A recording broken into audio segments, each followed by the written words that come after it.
Boy, do I sure like video games. I wonder what series I'll gravitate to the most. With so many different styles and genres, the possibilities are endless.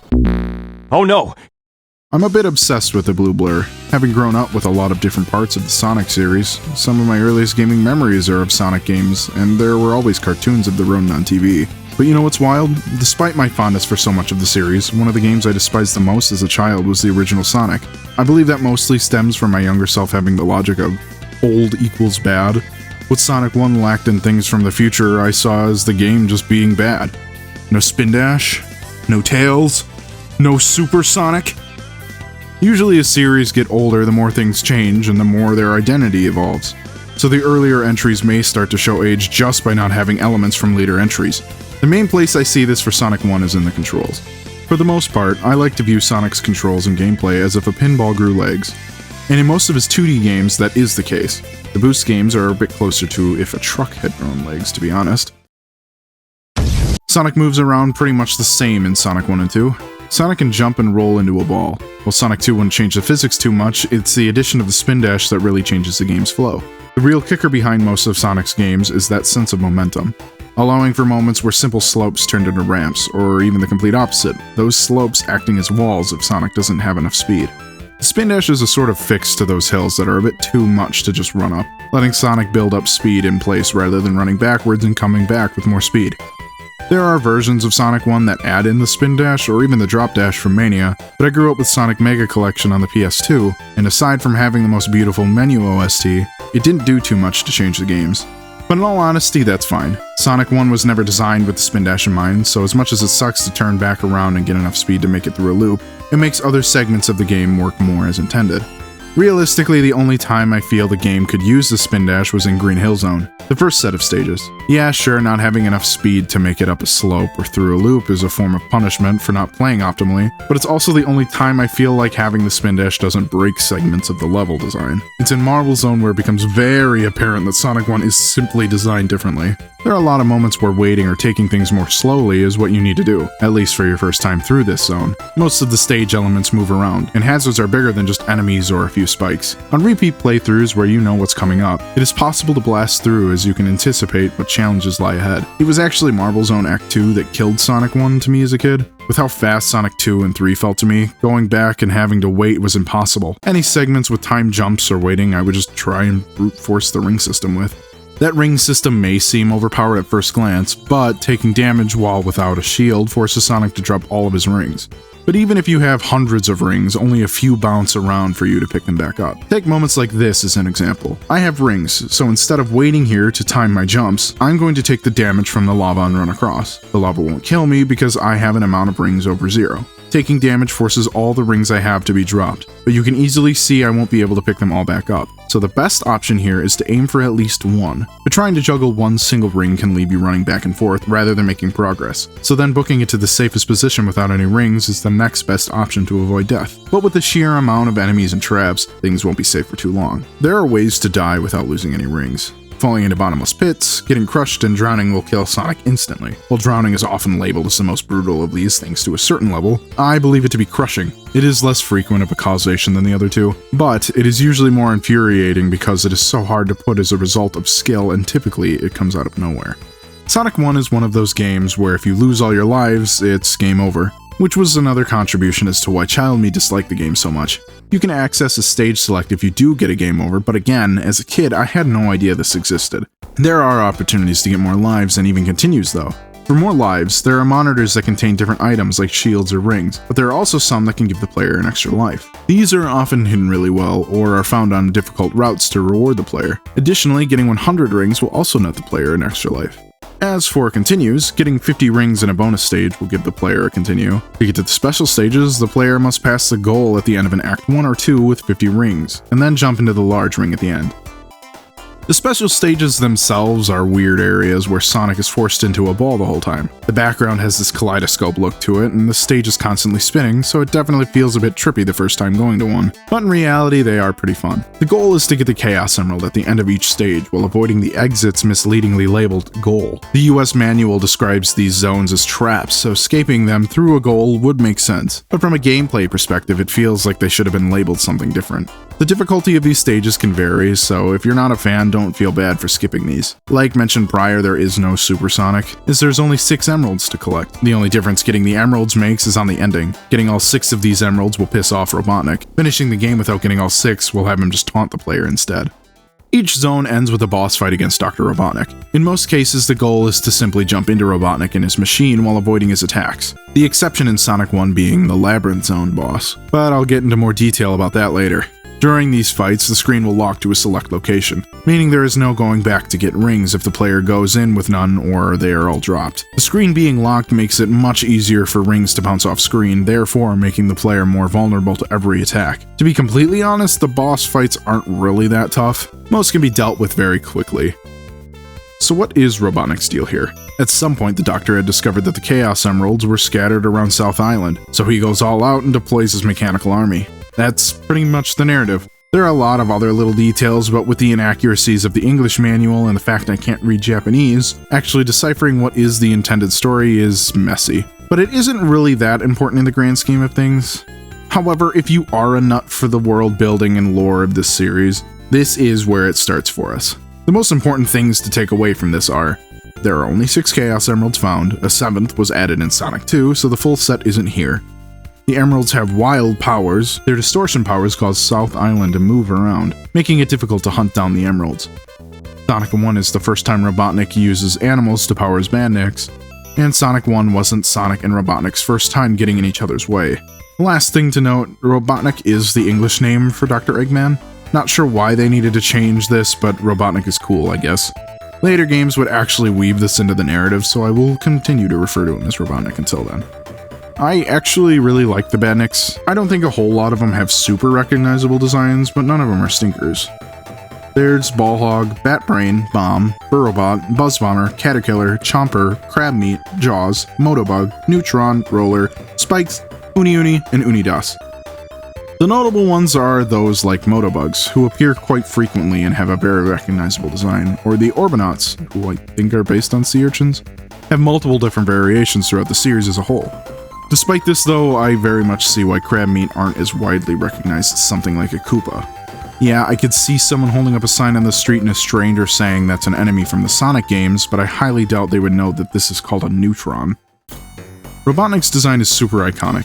The classic design for him makes him look silly. His thin limbs and round body are far from intimidating, and the way his mustache hides his mouth when it's closed gives an almost innocent and possibly mysterious look to the Doctor. But throw this egg into a machine and things are completely different. That goofy egg-esque man becomes a bit of a coward. This is just due to Sonic 1's actual depiction of this guy. His whole shtick is that he pilots and creates a ton of weapons of mass destruction, but most of Sonic 1's machines are a bit of a pushover. Robotnik is one of those characters that heavily benefits from some of the later entries, making him more than just a simple antagonist to a mascot series. I've gone this long and I still haven't really mentioned Sonic much in terms of design or character. Well, in all honesty, there isn't a whole lot, and it's good that way. His design is simple and effective. His silhouette is immediately recognizable. The large quills go straight back, giving his design an immediate sense of motion, even while still. The clothing that Sonic wears is kept to a minimum, with there only being shoes and gloves. These are likely just to humanize the character a bit more, similar to characters like Mickey Mouse, which Sonic clearly takes inspiration from. The blue of Sonic is just to match Sega's color scheme. It also has the benefit of helping players to keep an eye on him when he's moving at high speeds. In terms of personality, the American manual tries to build Sonic up as a superhero with super shoes that give him super speed, even going as far as naming his roll and jump as moves more than exactly what they are, a roll and jump. You can see a lot of this in earlier Sonic cartoons and comics, but in reality, Sonic is just a good guy doing a good thing because he can. His speed is just something he can do, and as far as I'm aware, there's never been an in-game explanation as to why he can move so fast. Sonic's design is smart, simple, and cool. Couple that in with a carefree attitude, and you've got one of my favorite fictional characters of all time. While there are no other characters in Sonic 1, they did put a lot of love into most of these zones. There are 6 zones, not counting the final zone, which, while named Final Zone, is just an extension of the 6th zone. Each zone has 3 acts, aside from Final Zone, which has 1. Later games typically have 2 acts, with the first and second being a bit more different from each other. Here, the only thing that changes is the difficulty, with each act of each zone getting progressively more difficult. The first zone, Green Hill, you'll see everywhere now. It's iconic regardless though. The checkered cliffsides, winding tunnels, and loops set up a jungle gym to test Sonic's abilities. That and teach the player the basics of the game. Green Hill Zone shows the basics of how the high routes are faster and more rewarding, but easier to fall from, while the lower paths have more traps and obstacles to slow things down. This is a concept most of the games in the series will actually run with. Next, Marble Zone almost acts as a showcase as to the kind of threats that you can expect to come across. The zone is primarily composed of purple ruins, in what seems to be a forest-type area. Early in the acts, there is open space to run around with minimal enemies and occasional lava pits, but as soon as things move underground, things become more cramped. There are a lot of slower areas with waiting that prevent the player from making a mad dash to the end goal. It does force the player to analyze the stage. If you take the entire act cautiously, watching everything, then the 3 acts really aren't that bad. Most of the enemies move pretty slow and traps are telegraphed well in advance. There are the occasional pinch points or fireballs that seemingly come out of left field, but for the most part, the acts in Marble Zone are fair. There are minimal alternate paths, further forcing the player down that linear path of just waiting.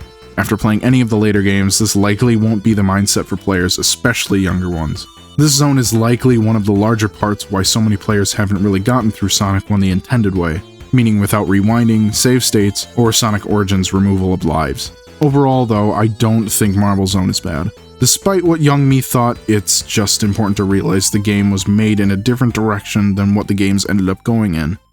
The third zone is Springyard Zone. This zone is what I think was supposed to be an amusement park. There are pinball aspects to the zone, and given the city, which is likely Zone 5 in the background, Springyard may be the theme park for a much larger city.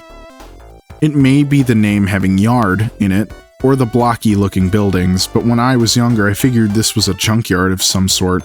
The zone plays like a mix of the last 2 zones, but it also heavily plays with the fact Sonic can turn into a ball. There are several points where Sonic can roll into a ball to build speed, but in every spot where he can do that, there are spike balls or some other trap. The acts are also much more open, but in tandem, there are bumpers and springs everywhere. One wrong move and one of those can send Sonic hurtling towards an enemy or some other trap. There is a large number of rings to be found here in this zone, but the large number of traps will likely prevent you from holding onto those precious 50 you would need to get to the bonus stages. The worst parts of this zone come from the parts where Sonic is funneled into a small space, like these tunnels or these stupid sections with the floating barrels. Oh, Labyrinth Zone. Probably the most infamous zone in all of Sonic's history. I do for the most part agree that the zone is rough, but I don't think it's the worst Sonic 1 has. The zone is a primarily yellow-colored maze. Given the large number of traps built into the stage, it was likely built a long time ago to protect something precious. This was probably the first place Robotnik looked for the Chaos Emeralds. Whether or not they were here lore-wise is not made very clear. One of the large reasons this level is considered so bad is that it's the water level of the game. In water, Sonic cannot swim, so he moves slower and his jumps become floaty. Couple that in with the timer constantly ticking down. When that timer hits 0, air bubbles will occasionally rise from the ground. The larger bubbles can reset Sonic's air. The big problem with these acts is how tight the corridors are with the sheer amount of enemies and traps. In some cases, getting hit by an enemy will make it almost impossible to make it to the next air bubble if you don't know where it's coming from. Sonic's changed physics while in water also make timing jumps past traps way more difficult than it otherwise would be. This can be extended to the boss fight for this zone as well. The fight is replaced with a vertical chase sequence. Sonic chases Robotnik up a thin passage while water begins to fill the room behind them. This passage is full of traps, and when the water passes Sonic, the timing on some jumps to both land on the next segment and dodge traps becomes infuriatingly difficult. Luckily, the stage ends when Sonic makes it to the top and there's no additional fight. Now, for my favorite zone in Sonic 1, Starlight Zone. Firstly, I will say that this is by far the worst looking zone in the game. It's likely the larger city we see in the background of Springyard Zone, but the real problem with the stage is just how it looks. This weird green color is all you really see. Oh, and maybe some bricks if you're lucky. And things aren't exactly clear as to what they're supposed to be. I think the stages are supposed to be roads and buildings and construction. But, appearance aside, we have a zone that mixes the high-speed jungle gym from Green Hill with a few more traps and elaborate platforming. Interestingly, there aren't many checkpoints throughout the zone. The only one I recall is the one right before the boss fight. But with the abundance of rings, the only real threat is the pit at the bottom of the stage. Notably, Act 2 in Starlight Zone is the last act the player can get a big ring. So if you're going for the Chaos Emeralds, this is the last chance to do so. Part of me thinks I just like this zone for the music, but every time I replay this zone, I find myself having fun. Too bad it's such a drastic shift from here. And now we end the zones on a bad note. Scrapbrain Zone. Robotnik's base on South Island. Despite what you would assume, it's clearly thrown together quickly. The machines and traps that make up the acts are placed in such abundance that at times it feels like Robotnik is just chucking everything he has at Sonic. The second act actually ditches the industrial city as its backdrop. Instead, Sonic finds himself deep inside of one of the structures. The different path idea still applies throughout the acts, but that doesn't mean that you won't have to deal with some bullshit on the high roads. There's every method of death here in this zone. Burning, electrocution, crushing, spikes, bottomless pits, badniks. At least you can't drown here, until Act 3. Act 3 is essentially Act 4 of Labyrinth Zone. It adds context as to why Robotnik built his base here, so I guess that's neat, but aside from that, it just adds to the endurance run that is Scrapbrain. Act 3 probably is the best of the 3 acts, but I'm not calling it good. It has all the same problems as Labyrinth Zone proper did. The entire zone just feels like a slap in the face at times. It introduces interesting ideas like the spinning platforms that can be used to launch Sonic in Act 2, but then it just wipes the positive slate clean with a bunch of hazards. Like I mentioned earlier, the final boss technically gets its own zone in Final Zone. The zone is just a way to wipe Sonic's inventory of rings, forcing the player to fight with 0 rings. For the most part, that's fine. These electric balls aren't hard to dodge, and the only other hazard is an instant kill anyway. I hate this boss with a passion because of how easy it is to screw yourself over and end up having to start from the beginning of the fight. The fight can feel like it takes forever as well, trying to guess where Robotnik is coming from. It really does suck that my least favorite of the zones and bosses are right at the end of the game. It makes finishing the game feel more like a relief than a success. Stuff like this is why I don't question when I hear why people don't like Sonic 1. I mean, sure, it started the series, but with how invested Sega was in this game, I doubt it would have ever sold poorly. The game's credits are to a medley of all the zones. It's a really awesome track and sort of acts as a reminder of the trip Sonic took as he runs back to Green Hill. The music in general for Sonic 1 is all around great. None of the zone themes feel lesser than the others. Sure, Green Hill is like the Sonic song, but even Labyrinth Zone has a good tune to listen to while you're having a mental breakdown. Masato Nakamura, the composer of Sonic 1 and 2, really helped create an identity for the Sonic series. The tones fit the eras, but also the situation of the game. Nakamura has mentioned he viewed making the music more like making music for a film, and I think that outlook helped a lot. Green Hill Zone is an open area with little of Robotnik's influence weighing in aside from the badniks invading. The music reflects the more happy tones, but also has some elements to the theme that shows that there are some importance here, and that opening to the song reflects Sonic's speed. Marble Zone is a dungeon filled with traps, so it's wise to take things slower. The theme of course slows down, but the lower notes give it that sense of things being more dangerous. If it wasn't clear, I obviously don't have the same opinion as when I was a child. A game being old doesn't make it bad. There is just a good chance that modern games have changed so much that perception of older games can be a bit skewed.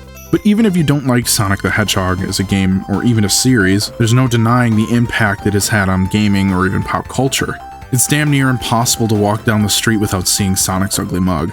I love Sonic, and while his first game is a bit rough around the edges, I wouldn't call it bad by any means. It is for sure a game I would call unfair. I really prefer not to play the intended way. Playing without worrying about how many lives you've wasted or with a save state makes the game much more enjoyable. It's very clear to see what Sonic will become while playing this way. And I actually don't mind jumping back into the game once or twice a year if I play it this way. I can beat it in just over an hour when I cheat. And I have fun that way, and that's what matters, I think. There are a large number of ways to play Sonic the Hedgehog. My preferred method is the now delisted Steam version found in the Sega Mega Drive and Genesis Classic Collection. This version was easily moddable and had a fully built-in fast-forward and rewind feature. It is also the closest to the original game, with no additional moves being added to Sonic's moveset. Most of the gameplay on screen has been from this version. Sonic Origins has a nice port as well. The widescreen support and drop dash are nice to have, but remember Sonic 1 wasn't made with those abilities in mind. The big problem I have with Sonic Origins is the addition of the coin system. Probably the best version to get a classic feel and modern look is the Sega Genesis Mini. This guy has the controller like the original Sega Genesis, and also has ways to access save states. With the sheer amount of ways to play this game, there's going to be a relatively cheap way to play it regardless of what you have. Even the original Genesis version isn't that hard to find in used game shops for a low price. I think if Sonic 1 was the first game in the series that I had played as a kid, my opinions would have been vastly different. Having such easy access to Sonic 2 and 3 made it so when I finally went back to play Sonic 1, I was disappointed. But regardless, Sonic 1 was the launchpad for the series, so realistically, critiquing it on what the series would become versus what it started as feels like taking cheap shots. Sonic 1 is rough at times, but also amazing at times. The care they put into crafting the designs of both Sonic and Robotnik, and even most of the zones, is very clear. Not to mention the soundtrack is all around great. It really could have just used more time in the oven to really think some design elements over. But hey, we all gotta start from somewhere.